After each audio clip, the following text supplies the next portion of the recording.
po bilang password. Yan, ang Gomborsa. So ano po ang Gomborsa? Pwede po ba isa sa inyo po, bakit po tinawag na Gomborsa ang tatlong paring martir?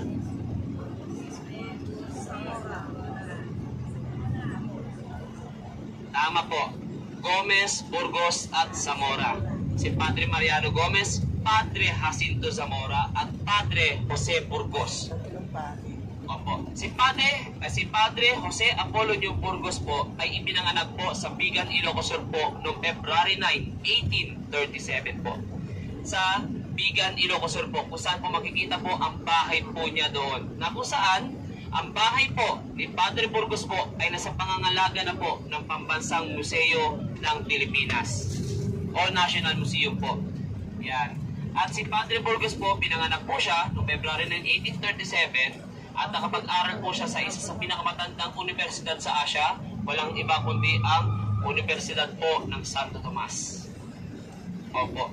At siya po ay nakakuha po ng pinakamataas po na posisyon po sa simbahang Katolika po sa Maynila, sa Katedral po ng Maynila.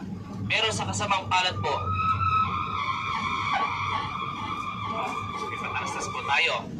Ang tatlong paring martir po ay inakusahan po ng leader po ng rebellion sa Cavite, kung kaya't sila po ay hinatulan sa husgado. Pinayagan po silang magkaroon po ng sarili po nilang abogado, pero ang kanilang abogado ay siya mismong nagbenta sa kanila. Si Francisco Zaldoa po, ang mestisong nagsabi na ang tatlong paring martir po ang leader po ng himagsikan sa Cavite. Kung kaya't itong tatlong paring martir po ay inakusahan po at hinatulang magarote sa Luneta noong taong 1872. 35 years old po noon si Padre Burgos po nung sila po ay magarote. 10 taon gulang pa lamang po noon si Rizal nang makita po niya ang malupit at kalunos-lunos po na paggarote po sa tatlong paring martir. Si Padre Burgos po ang pinakahuling pari na ginarote. Iyak po siya ng iyak.